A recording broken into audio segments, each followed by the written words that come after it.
Our winners and losers from SEC Week 5. Sam Pittman fired already, and huge wins for Alabama and Ole Miss. Locked On SEC starts right now. You are Locked On SEC, your daily podcast on the Southeastern Conference. Part of the Locked On Podcast Network, your team every day. And what's up, everybody? Welcome into Locked On SEC. It's great to have you guys along. On today's show, we'll get you our winners and losers from SEC Week 5 and also react to the news out of Arkansas. Sam Pittman fired already. Is Billy Napier next?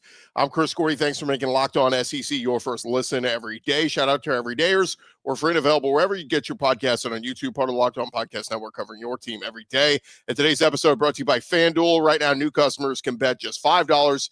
And if your bet wins, you'll get $300 in bonus bets to use across the app. Download the app today. All right, let's jump into it as we get to our winners of the week. And we'll do losers in a second, but let's start with our winners. And we got to start with Kalen DeBoer. DeBoer's Alabama went into Athens, a place where Georgia rarely ever loses a game these days.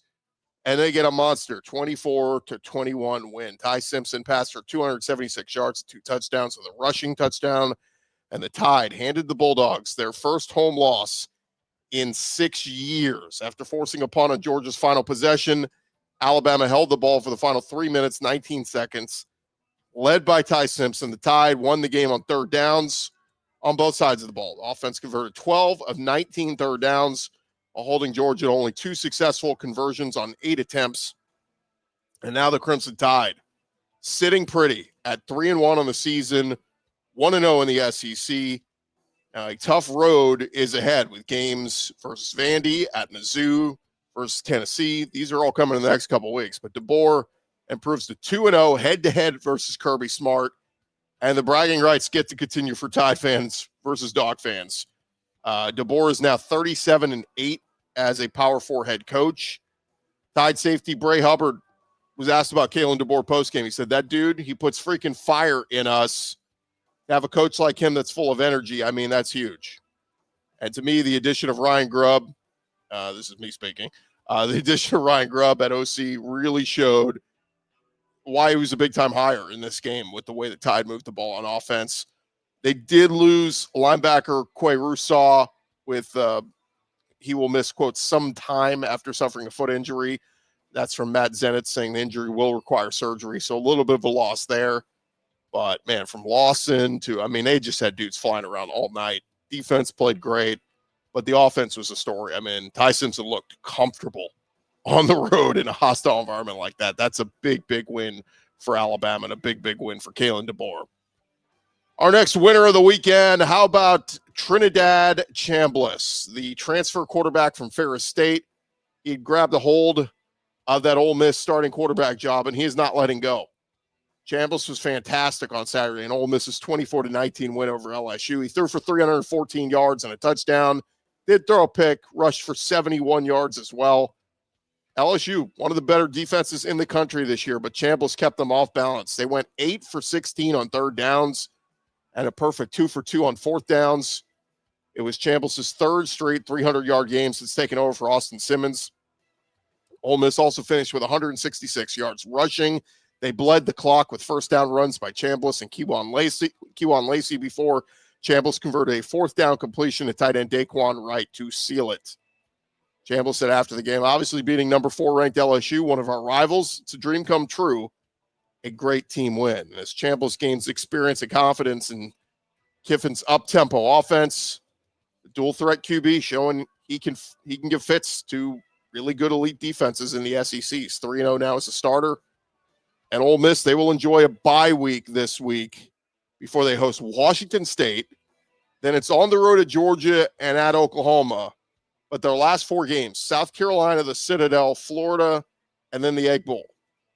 If Ole Miss can just split the Georgia-Oklahoma games, an 11-1 season could be on deck and a potential appearance in Atlanta at an SEC championship game and certainly a potential playoff appearance for the Rebels. So, Lane Kiffin, congrats. That was a monster win. They win that one, and they are now basically in the driver's seat for at least a playoff appearance. And it's crazy thinking this isn't as talented of a team as they had last year, but better coaching this year from Lane Kiffin and his staff so far. All right, another winner of the weekend. How about Texas A&M's defense? Got to give credit to the Aggie defense. I said, after the first few weeks, they didn't look great, giving up a ton of yards and points to UTSA, Utah State, Notre Dame, but they played their best game of the season this week, beating Auburn 16-10. They held Hugh Freeze's offense to just 177 total yards, a ridiculous 0 for 13 on third downs, 0 for 2 on fourth downs. That's the first time Auburn had a 0% third down game since a 2006 loss to Georgia 19 years ago. A&M's defense had 5 sacks. They just wreaked havoc on Jackson Arnold all day, but holding Auburn to just 52 yards rushing on the day. Kudos to that Aggie defense. Torian York leading the way with 7 tackles and a sack. Mike Elko, that is what your defense should look like, and they were outstanding.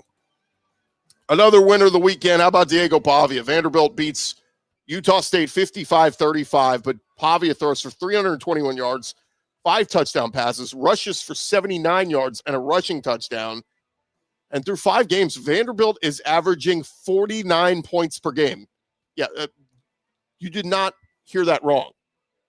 You may want to rewind that to make sure you got that right. Through 5 games, Vandy averaging 49 points per game. The Commodores' hot start is one of the best in SEC history. Their 245 points scored through 5 weeks are the most for the program since they began SEC play in 1933, and rank as the 9th most points scored by an SEC team in their first 5 contests in conference history. Commodores are 5-0 for the first time since 2008. In addition to the individual scoring record set by Pavia, Vanderbilt has scored 30-plus points in each of their first 5 games for the first time since 1915. A massive game this weekend as Vanderbilt travels to to Alabama. We'll give you the ranking in a little bit, but Alabama on Saturday, college game day, heading to Tuscaloosa for this one. Pavia, they want to send a message. Man, find a way to win that one on Saturday. That would be huge. I mean, people talking about Clark Lee and maybe coming for him for a job. That man ain't leaving if he keeps winning at Vanderbilt. Goodness gracious. Another win of the weekend. How about Arian Carter, Tennessee linebacker, wrapped up 17 tackles and a pass deflection in the Vols' 41-34 overtime win over Mississippi State. Carter leads the Vols in tackles through 5 games this season by a wide margin, 49 total tackles. Their second leading tackler is 28. He's got a sack, a pass defended, a forced fumble. Arian Carter's been a stud for Tennessee so far on the season on that defense. Another winner of the weekend, Mizzou running back Ahmad Hardy, 24 carries, 130 yards, and 3 rushing touchdowns in Mizzou's 42-6 win over UMass to improve to a perfect 5-0 on the season. Hardy rushed for over 100 yards. He has rushed for over 100 yards in all 5 of Mizzou's games so far this season. His 730 rushing yards not only leads the SEC, but leads the country. Second is UTSA's Robert Henry. He's got 624. So he has over 100 yards more than the second leading rusher in the country. The ULM transfer has been an absolute stud for Eli Drinkwitz and his crew. Mizzou, they get to rest this week in their bye week, and then they host Alabama on October 11th. How about Alabama? You got to play Vandy and Mizzou the next 2 weeks. Didn't think that those would be as hard as they are, but 2 undefeated teams coming your way, Alabama. And our last winner of the week, I got South Carolina's defense. They held Kentucky to 13 points, just 232 yards of offense, racked up 5 sacks, 2 interceptions, 2 defensive touchdowns. And while South Carolina's offense has been inconsistent, I'd say, so far this season, their defense, they've had some moments. They weren't as good against Vandy or Mizzou, but they wreaked havoc this week on Kentucky. Dylan Stewart picked up his 3rd sack of the season, his first in an SEC game. And Brian Thomas Jr. emerging as a dangerous player as well. He picked up his 2nd and 3rd sacks of the season in this one. So, look, South Carolina's road ahead is tough, but they needed that get-right game, as you could call it. They needed that one in a bad way. All right, thank you guys for making Locked On SEC your first listen every day. Coming up next, we'll get to our losers of the weekend. Give you our winners, losers coming up next. Hey, but first, caffeine just got a flavor upgrade. 5-hour energy shots deliver tasty caffeine in 17 bold flavors. Each 2-ounce shot packs the caffeine of a premium 12-ounce cup of coffee. plus B vitamins and nutrients with zero sugar and zero crashes. What you love most, or going to love most about it, is how portable they are. Big taste, tiny shot. You can take it anywhere. You can get that boost when you need it. You can always reach for your favorite flavor, no matter what it is, because it is refreshing and it's going to give you that quick lift before a busy day. If you've been eyeing it, sounds like the perfect one to try. Get 5 Hour Energy and try your favorite flavor today. You're going to love how fast it kicks in and that it is sugar-free. Don't have to worry about crashing later. Enough with boring, flavorless caffeine. It's time to give your caffeine a flavor upgrade with 5 Hour Energy shots. Get the favorites you love or be bold and try something new in store and online at 5hourenergy.com. That's the number 5hourenergy.com. Or, of course, check them out on Amazon today.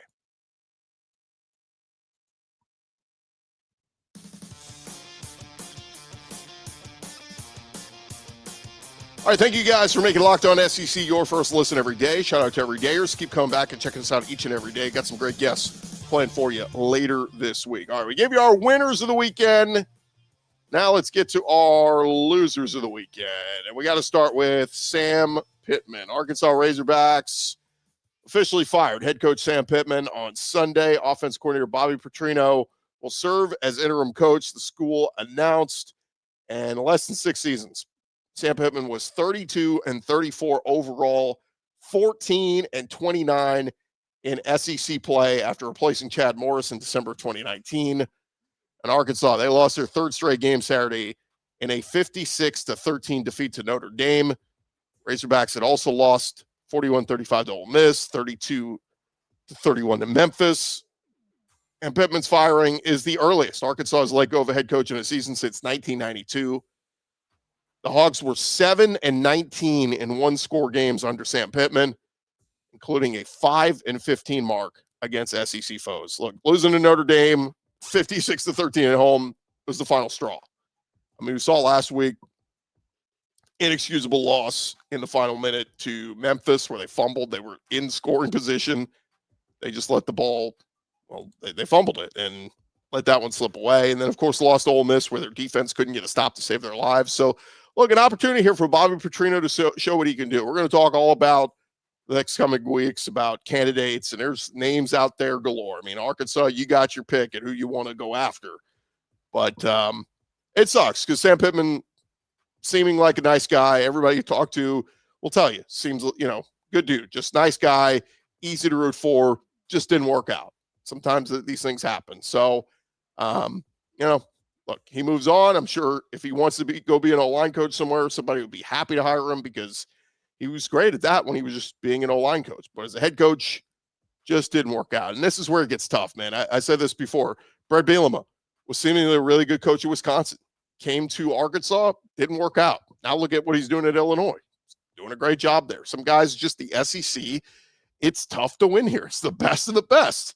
You can be a really good head coach and fail. And unfortunately, Sam Pittman failed in his time at Arkansas. So, Hog Nation, we'll see where you go next, but we'll talk all about candidates in the coming weeks. We'll get our guy John Neighbors on to talk about that. All right, another loser of the weekend. How about Kirby Smart?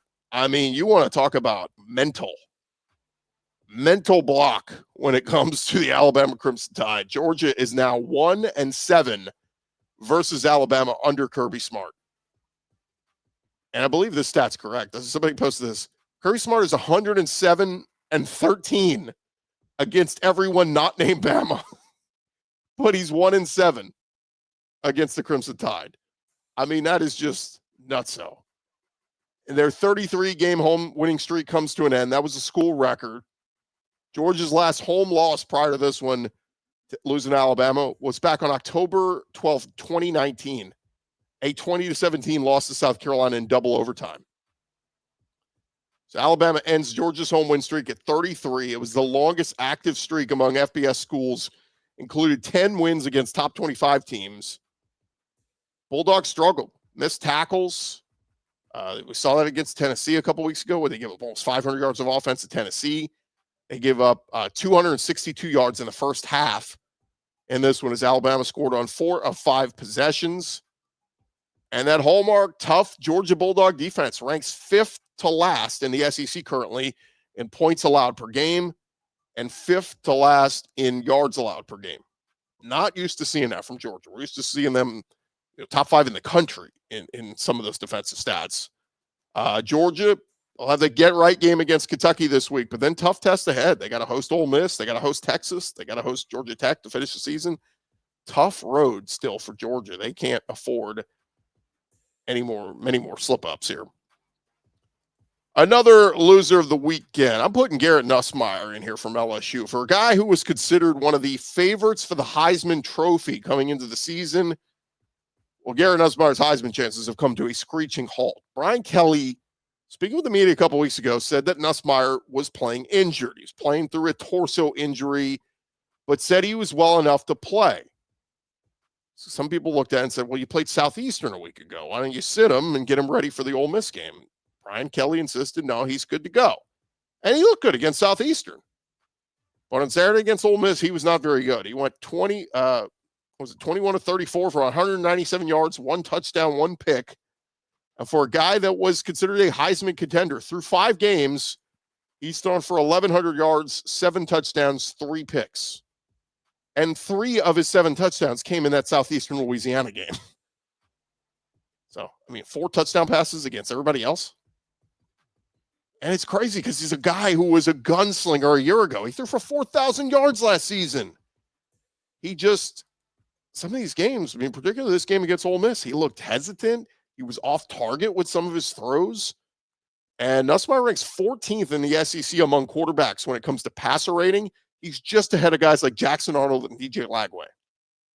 So look, whether it's a lack of a run game, offensive line not being very good, or if he's really hurt, LSU's going to have to get this figured out in the bye week. And at 4-1, look, still very much alive in the playoff hunt.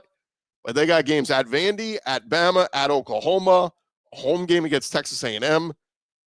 Again, just like Georgia, very little margin for error other than 1 loss the rest of the way if they still hope to make the playoffs. So Brian Kelly, LSU, not a great showing. See if they can get it fixed. All right, another loser of the weekend. How about the Auburn offense? They held Texas A&M held Hugh Freeze's offense to just 177 total yards. We mentioned it 0 for 13 on 3rd downs. That's ridiculous. And Auburn has the 3rd worst offense in the SEC currently, just ahead of Florida and South Carolina statistically. Hugh Freeze and Auburn, they are in dangerous territory here on a 2-game losing streak because their next 2 games are against Georgia and Mizzou. They still have to play at Vandy. Of course, they still get Bama in the Iron Bowl. I've even seen some Auburn fans calling for, hey, maybe we should make a quarterback change. Jackson Arnold with 5 touchdown passes, 5 rushing touchdowns. But some have put out messages. They want to see what Deuce Knight could do. Unfortunately, I don't think at this point in the season with what's coming up, I don't think you can make a quarterback change. So you Freeze, got to ride with the horse you brought in. And Auburn offense not looking great. Look, last 2 seasons you could blame it on Peyton Thorne, but now do we blame it on Jackson Arnold, or do we turn around and just point the finger at Hugh Freeze and say, hey, bro, that's on you? All right, a few more losers of the weekend. Hate to do this. I'm going to put Blake Shapen in here. Threw for 180 yards, 1 touchdown, 1 pick. He was sacked 5 times and lost a fumble in State's overtime loss to Tennessee. Hate to put him in this category because overall Blake Shapen has played well for the Bulldogs and they have exceeded expectations. But this was a week where he was just kind of average and probably cost them the game. If Blake Shapen had played a much better game, Mississippi State maybe pulls off this upset. I know they're building still, and Jeff Lebby has done a heck of a job this year. But Blake Shapen, not good enough to get a win over a top 25 team in Tennessee. And lastly, Cutter Boley, I'm putting him in here, 10 of 19 for 124 yards, no touchdowns, 2 interceptions. He was sacked by Dylan Stewart. Gear took it to the house for a touchdown. 2 plays later, he threw one into the secondary. Pass clanged off Kendrick Law's hands. Gerald Kilgore gobbled it up, took it 45 yards to the house. He was leaning on his run game early, but the turnovers dug them into a hole that they couldn't escape. And South Carolina get after him. What, they have 5-6 sacks? So, Cutter Boley, new quarterback in Kentucky. It's going to be a tough road. Our guy, Nick, said that, he thinks Kentucky's the worst team in the SEC. We'll see what Florida might have something to say about that. We'll see what Arkansas as we go along. But Kentucky very well may be the worst team. All right, still more to come here on Locked On SEC, part of the Locked On Podcast Network, covering your team every day.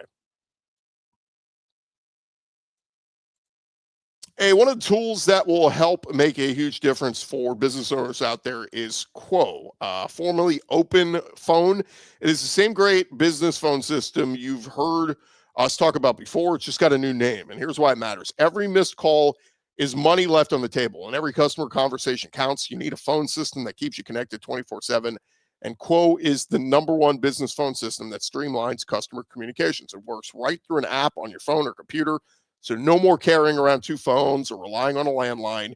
You're going to love how Q works. Formerly known as Open Phone, lets your team share one phone number and collaborate on calls and texts like a shared inbox, so no customer gets left hanging. Go see why over 90,000 businesses trust Quo, formerly Open Phone. Get started free and get 20% off your first 6 months at QUO.com/LockedOnCollege. That's QUO.com/LockedOnCollege. And if you got existing numbers with another service, Quo will port them over at no charge. No missed calls, no missed customers. QUO.com/LockedOnCollege.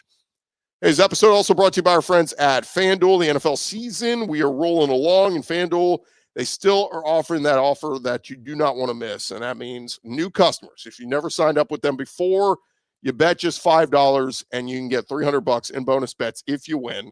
Pick a bet, put down $5. If it hits, you will unlock $300 in bonus bets to use across the app. You're going to love all the things FanDuel offers. So many different ways to play, building parlays, player props, even live lines during games. What are you waiting for? Visit FanDuel.com. Download the FanDuel app today to get started and play with FanDuel and take advantage of that great offer they got going for you.